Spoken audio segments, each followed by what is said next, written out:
So, ladies and gentlemen, very special privilege today to be with you all. It's just a wonderful, wonderful day. Great time to be alive. The business is going well. We've got the San Antonio event coming up just a few weeks away now, which I'm really excited about. And I look forward to seeing many of you there in just a few weeks' time, where we can get to enjoy one of my favorite NIkken traditions, which is the NIkken hug. And I look forward to catching up with you all and having a wonderful, enriching experience. Now, I mentioned in our announcement for this call today that we have a special guest. You can see him on the call here today, Fabrizio Poli. I'm really pleased to have him on as a guest. I've known Fabrizio, gosh, for a good number of years now. I would say perhaps more than a decade. I think it's 15 years. Yeah, about 15 years or so. So a little bit of background to Fabrizio. First of all, I think perhaps most importantly, husband and father. And it's 5 children you've got, Fabrizio? Four. 4 children, and they are all, Fabrizio and his wife included, black belts in Taekwondo. Not the kids. They're not black belt yet, but my wife and I, yes. Your wife and you, yes. So black belt in Taekwondo. He's a published author twice over, with a 3rd book coming. And I'd like to talk, with your permission, Fabrizio, a little bit about the inspiration around that book a little bit, because what you'll find as we talk about this today is just the wonderful harmony behind Fabrizio's belief on wellness and the NIkken cause, with that holistic approach to well-being and self-care, which we talk about. Professionally, Fabrizio has served for a number of years as a pilot and traveled all around the world as a pilot. He currently owns his own business selling planes to the very wealthy. So a really unique business that he's got there, but he also has his hand in many pies, which I think many serial entrepreneurs do. He's been involved in network marketing a number of times. He was a top performer in Herbalife when he was very young. He's also worked for other MLM companies and been very successful there. And I'm thrilled to say that he has recently joined myself and NIkken as a new consultant here in the UK. So here we have a serial entrepreneur, expert speaker, published author, pilot, and just a real visionary. But what attracted him wasn't just the entrepreneurial opportunity. It was the interest in health and well-being. So let's perhaps start there, if that's all right with you, Fabrizio. I know with your first book, Thinking Outside the Cube, you talk a lot about health and wellness. Tell me, some of your philosophies in regards to perhaps from your background in the travel industry and as a pilot, the concerns that you saw with current standards of living and the impact that it has on our health. What were some of the observations you had there, first of all? Well, the first thing, I remember the very first medical I did, because to be a pilot, you have to pass a medical exam every year. And I remember the very first one I went, and I was living in Italy at the time, and the Italian Air Force conducted this medical, and it was like a whole day of tests. And I remember sitting there watching these 55-year-old captains walking up and down and sweating, hoping they passed the medical, because if they didn't, they'd lose their jobs. And I was looking at them, some were overweight, and I got talking to some of them, and some had all sorts of blood problems and this, that, and the other. And it got me thinking how important health was. And because, every year you've got to pass a medical. And so, you can't be diabetic, you can't be too overweight, you can't do this, you can't do that. You've got to really watch your health. But when you watch your health, you've got to really watch what you eat. And that's really the core. I mean, a lot of people are getting all these illnesses because of what they're putting on their plate every day. We eat every day, 2-3 times a day, we drink, and what is it exactly we're putting into our bodies? And this is the question I ask myself. And my wife is a herbalist, and so when we first got married, she was young but had arthritis, even though she was just 26 years old. And the doctor said, well, by the time you're 30, you'll be in a wheelchair. So she was training as a herbalist at the time, and her boss said to her, you should go on a plant-based diet. And she said, well, why? Because that will help you eliminate the arthritis. And that's all. That sounds really weird. So she comes home that night and she said, oh, Roberta's telling me to go on a plant-based diet. I said, well, Roberta's very healthy. I mean, you look at her. She's really healthy. So if it's working for her, maybe we should give it a go. So we gave it a go. And at the time I was going completely bald on top. And my hair started to grow back. My wife's arthritis within 3 weeks had gone. Never come back. And then there she is 10 years later at 36 years old, she took her exam as a black belt in Taekwondo. So obviously someone with arthritis can't become a black belt in Taekwondo. Exactly. So, so these things work. So it's been a journey, and it's a journey that we are continuing today. In fact, our new book, which will be out in a few weeks' time, that Ben has kindly read and endorsed, a health book for pilots, flight attendants, and frequent flyers. Because already, if you live on the ground most of the time, we are exposed to a lot of toxins. And this is why I love the NIkken philosophy of holistic approach to health. It's so important. But if you are spending 3 or 4 days a week flying on an airplane, the amount of toxicity involved when you are on an airplane is like 100 times more, between the radiation, the air, the food, everything. So you have to watch your health like a hawk. So as I was flying as a career for about 12 years with the airlines, and we came across some studies on airplane food, and we discovered that airplane food is cooked a month before, and then it's put in a freezer, and then it's put on the flight a few hours before the flight.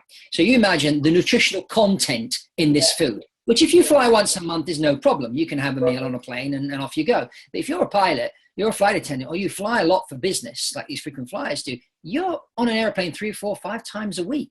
You can't be eating that stuff 4 or 5 times a week. It's going to do you in big time. So I started to take my own food with me. And my colleagues started to sort of criticize and then question, why are you bringing your own food? And then when I get down route, I go to the supermarket and buy my thing and build my salad in my little container and get all my stuff that I need to put on it. And so I'd have my meal for the way back. And I just continued like that year after year after year. And so a lot of colleagues started saying to me, you should write a book, you should write a book, you should write a book. So hence we started writing the book, and after 2 years, we finished it. It's called Health for Flyers. It will be out the end of October. We're just going through a few things right now. We've got a cartoonist which is illustrating the book. So it's going to be very easy to understand with nice colourful illustrations and that. So it's not going to be the usual technical manual that pilots are used to having to digest. It's going to be an easy read for everybody. Because I think today, we're bombarded with information. And so, you need to get through in a very clear way. And so trying to simplify things is really, really important, because then that everybody can understand. Well, let me ask you a question then. So you've got the frequent flyers, and I kind of fell into that category for a long time as a corporate executive, traveling all over the place constantly. But the lessons learned here also really apply to people at large, don't they, in general, in regards to, you were discovering things about hydration, about grounding as well, and kind of talk through some of your thoughts on that from your wellness perspective. Well, the grounding thing is really, really interesting, because, when people go on holiday and they come back and they say, oh, I feel regenerated. I spent 2 weeks on the beach. How lovely. What they don't realize is, okay, the sun obviously plays an important role, because that's where you get your vitamin D from. And what we recently discovered, and we put this in the book, the importance of vitamin D. If you have darker skin, you need to be exposed to more vitamin D than people that don't have dark skin, for example. You need that vitamin D. But the other thing we discovered was the whole grounding aspect. Now, I would notice when I came back from a flight, in particular, a flight which ended in the late hours of the evening, and by the time I got home, it was like 12:30, 1 o'clock. I couldn't go to bed for a few hours because my brain was still spinning. 100 miles an hour. And I thought it was the speed of the airplane that was doing that. But no, what happens is that we are built as human beings to live on Earth and to walk on Earth. But our feet don't actually touch the ground, because we're wearing socks, we're wearing shoes, we're walking on tarmac. We're not actually physically putting our feet on the beach. And this is why when people go on holiday, particularly to a seaside resort, they come back regenerated, because they're constantly walking barefoot on the beach. Even if you walk barefoot. So what happens is it grounds you. When we go up in the air, our bodies, energetically speaking, move away from the surface of the earth. And that creates stress. It desynchronizes the body, which is why when you come back down on the ground, you're buzzing and you can't get to sleep. Now, what a lot of my colleagues do is they just drink 4 or 5 beers, knock themselves out, and go to sleep that way. I don't drink alcohol, so that wasn't a solution for me. But then as soon as we discovered grounding, what I would do is I'd come home, take my socks off, go out and walk around the garden for 10 minutes. And that would ground me. Or if you've got the NIkken products, and you put the NIkken magnets, which help to ground you as well, and you keep those in your shoes while you're on the airplane, that's going to help you stay grounded while you're at 35,000 feet. So that's a great solution too. So, these are important things. So even if you're just one of these people that lives on the ground, guess what? You're still not grounded. So using the NIkken sleep products is definitely a great plus, because it's going to help you to stay grounded, and it's going to, you're going to sleep better, you're going to live better, your body's just going to function a lot better because it's in sync. And that's really key. Sometimes you're desynchronized. When I was doing a lot of night flying, my biological clock was really out of sync. And we were living in the Middle East at the time, and we went to Dubai to visit a biodynamic craniosacral therapist. And what they do basically, there's this other liquid that goes around the body, besides the lymph system and the blood, and it's energetic, it's energy around the spine. And what a craniosacral therapist does, it's a bit like a chiropractor, but from an energetic standpoint. And so this lady was touch your head, and very slightly with your fingers just touch the bones in the top of the spine and adjust you, but more from an energy level than anything else. And she said to me, your biological clock was completely out of sync. Now I've resynchronized it for you. So I'd go to have one of these resynchronizations every 6 weeks, because you find that the first thing that happens when you're desynchronized is your body goes out of sync and your immune system goes out the window.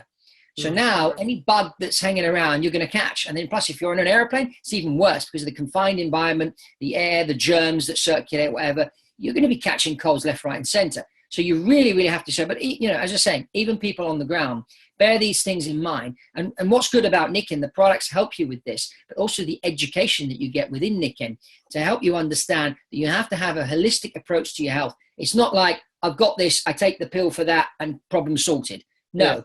Got to think that your body is not only a physical thing, it's also, there's an energetic body within the body, and that needs to be taken care of as well. And you most of you know the work of Dr. Bradley Nelson and Emotion Club, because he's a NIkken distributor, and his material is very interesting to get into, because again, he talks about the energy body, the emotions, and how emotions have a play on your health as well. So an even more holistic approach to the one that my wife and I have. But I mean, we have that approach too now, because we've learned about the Emotion Code, which is a great thing also, and we talk about that in the book too. Cool. Now there's a question that's come in from one of the people on the call here, from Brigitte in the UK. Do the instruments of the aeroplane affect pilots and cabin crew at all? They do, but the big thing to watch is the cosmic radiation. Now, I was fortunate enough many years ago to fly with a captain who was in a paranoia about radiation. So he had a table that, depending on the latitude and longitude where you were and the altitude you were at, it would tell you how much radiation you were getting exposed to. And I was shocked to see between 31 and 35,000 feet, the radiation levels tripled. Wow. Yes, there's radiation coming from the instruments, but the radiation coming from the atmosphere is far more dangerous than anything else. And if the pilots were flying over polar routes, and I'll tell you another story. A good friend of mine was flying for a Middle Eastern carrier, and they were flying Dubai, Houston. And one day they had a guy in the cockpit with a Geiger counter. Geiger counter measures radiation. And he said, "Oh, the radiation we're getting," because they were going up the polar route. So over the poles, the radiation level was a lot higher. He said, if you worked in a nuclear power station and you were exposed to this type of radiation, you would be grounded for a month. In a month, you'd have to stay home, can't go to work. They flew to Houston, stayed there 48 hours and flew back again. And then he did the same trip 2 weeks later. So he's got exposed 4 times in 1 month, not once. Yeah. So there's a lot of pilots with this airline that are ending up getting cancer and dying, unfortunately, because of this. But, they're not connecting the two things. Yeah. It's fascinating, isn't it? How just how wonderful the NIkken message is, I think, around the holistic approach to well-being. Like you said, we can't treat our health and well-being in silos.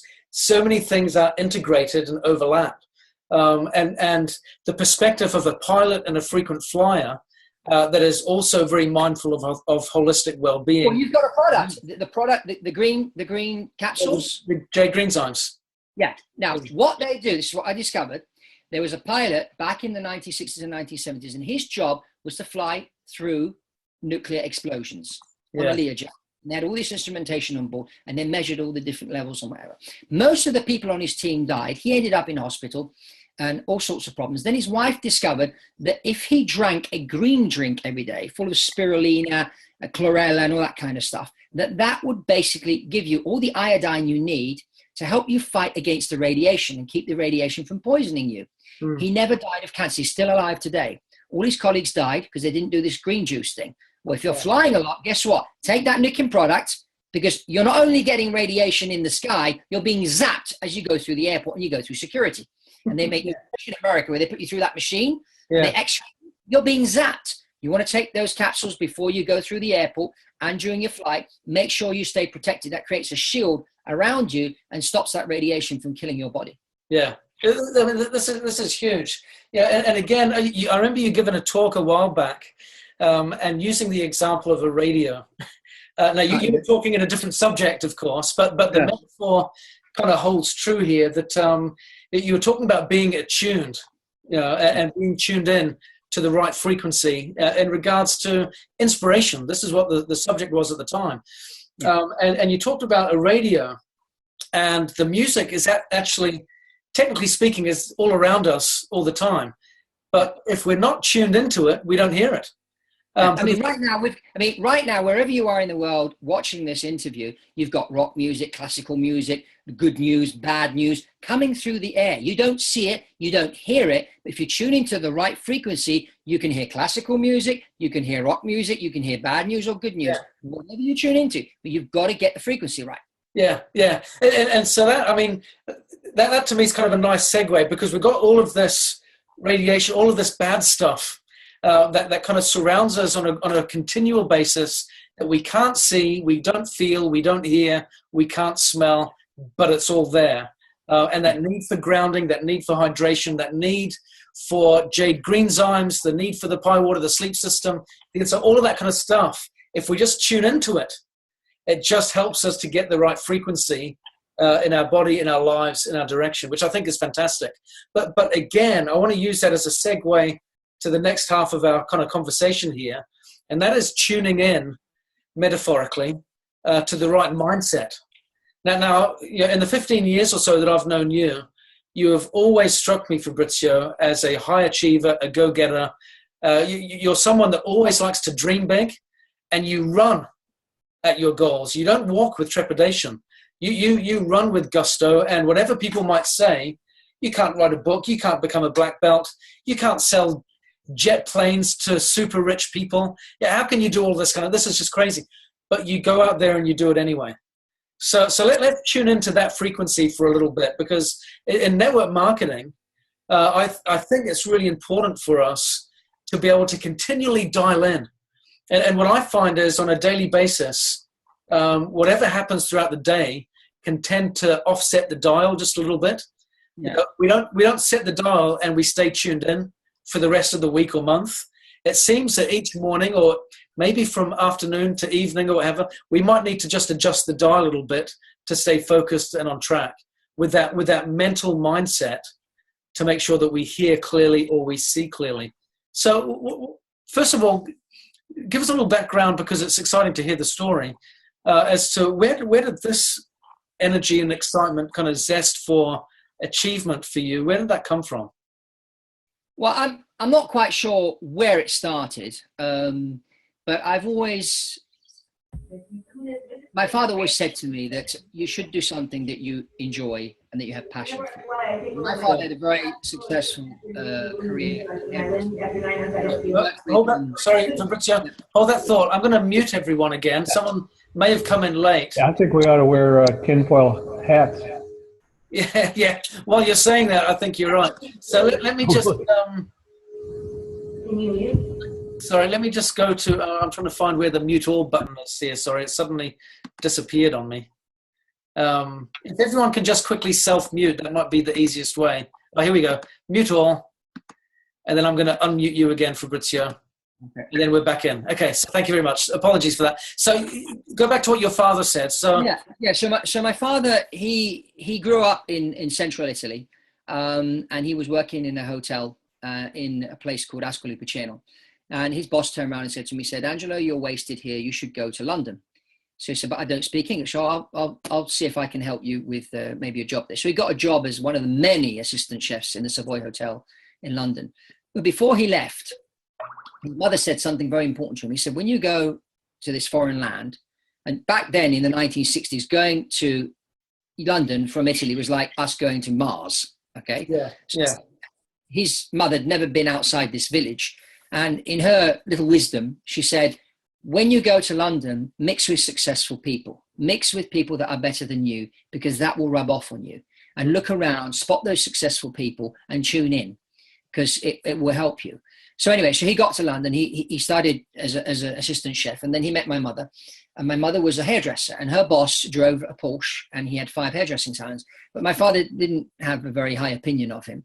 And he thought, wow, that's interesting what this guy does. If he does it, maybe I could. I've always had a kind of interesting in hair and that. So he went to hairdressing school, and he learned to cut hair, and then he got his qualification. And then at the time, Vidal Sassoon was running these apprenticeships that you had to pay for. So you had to pay to go and work for Vidal Sassoon for 6 months. I said, I think I'll go and do that. So he was introduced to Vidal Sassoon through this elephant club where he served waited tables. And Vidal said, come in and we'll have a chat. So he went in and had a chat. And he said, okay, if you want to do the apprenticeship, it's so much per week. So my dad continued waiting tables and working as an assistant chef and that to pay for his apprenticeship that he did during the day. Yeah. And he worked his way through. And after 6 months, Vidal in person was so impressed, he hired my father. Now, my father was the first non-Jew to be employed in Vidal Sassoon. At the time, they were all Jewish. My father wasn't Jewish. And his English wasn't very good either. But he saw that Vidal was going to acting school and elocution lessons. So he said, well, Vidal's successful. That's what he's doing. I need to do what he's doing. Because Vidal actually came from the East End of London. So here he is opening a salon in Bond Street and trying to, cut the posh lady's hair. He needs to speak posh. He can't speak, hello, how are you, kind of thing. So he was going to acting lessons and elocution lessons. So my father went to the same teacher, and he improved his English and everything and that. And so anyway, but my father found something he had passion for. So now I could have easily followed in my father's footsteps, but I didn't. I have always had a passion for airplanes. And so my father realized this, and he said, well, if that's what you want to do, that's what you need to do. And dream big. He said, when I arrived in England, I had £5 in my pocket. I didn't speak the language, and look how far I've come, because I dreamt big. And when people said to me, you're crazy, you're going to pay to go and work for Vidal Sassoon for 6 months, they'll never employ you. You can't speak English properly, and you're not Jewish. Yeah. But guess what? Because he was driven.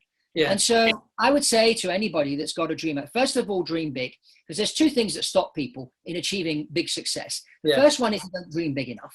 And the second one is they're not confident they can achieve it. Yeah. So you need to dream big, and you need to do something that can build your confidence. And that's why if you're doing something that you're passionate about, chances are you're probably going to be good at it. Because even if you're not good at it, you're driven to become good at it. Yeah. And that will improve your confidence. Yeah. But don't go and do something, because my father's got a shop, he's got a company. It's interesting. I've done a lot of reading up on wealthy people, because that's who I sell airplanes to try and understand their psychology. And one of the things I discovered is that most people's wealth after generation 3 disappears. And so one of the books I read was really interesting. It's called The Money Makers, I think it was. But anyway, what this guy was saying, he went out and he studied all these wealthy families, and he discovered the difference between those whose wealth is multiplied over generations and those whose wealth disappears. And the interesting thing is that Bill Bonner is the author, by the way, Bill Bonner. So if you Google Bill Bonner on Amazon, you'll find the book.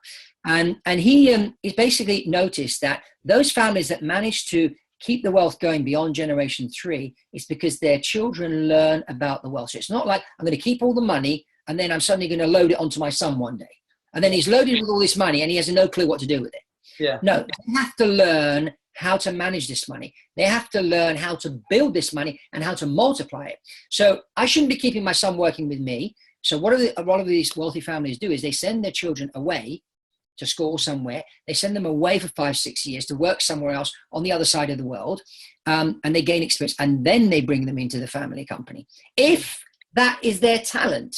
If that is not their talent, they bring in an outsider to run the family business. They stick the children on the board of directors, and the children go off and do their own thing.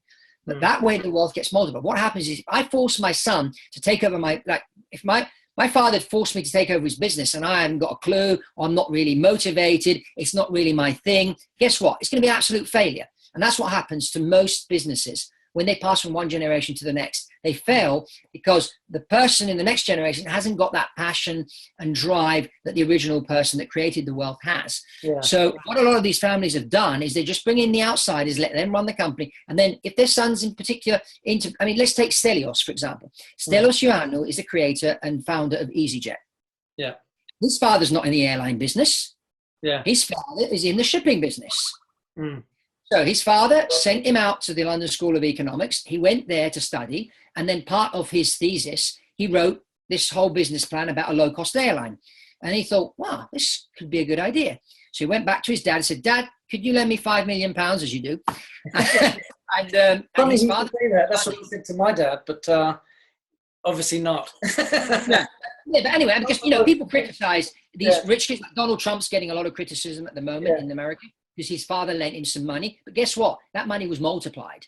Yeah. Same with Stelios. The money his father lent him or gave him or whatever you want to call it was multiplied into EasyJet and the Easy brand. And now look what an empire this guy has. Yeah. Okay, so that give him a head start. But, it's not so much the money. It's this that's required. It's the mindset, the dialing into the frequency. Finding your passion will help you dial into that frequency. And then off you go.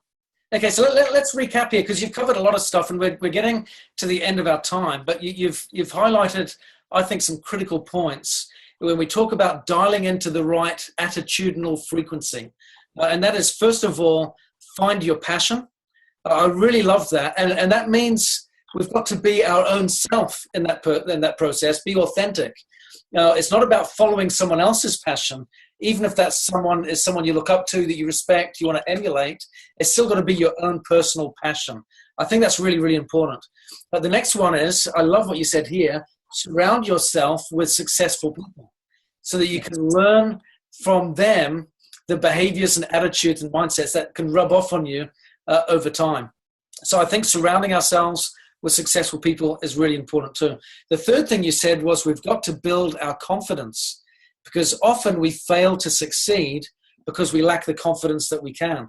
But I like how you link that back to doing what you're passionate about because if you're passionate about it, even if you're rubbish to begin with, you'll love it so much that you'll get good over time. Yeah. Well, I was rubbish at maths. At maths. And then every time I was flying, at the time you could go into the cockpit and have a chat with the pilots, I was asking them and they said, oh, you've got to get good at maths because, and they would show me why. So now because I was motivated to become a pilot and maths suddenly was an important part of the equation, I had to get good at maths. I said to my dad, look, I'm not doing too well at the maths at school. He got me a private tutor. He tutored me for like 3 months. I went from bottom of the class to top of the class. Yeah, yeah. And the reason was because I found a reason why I needed to learn maths.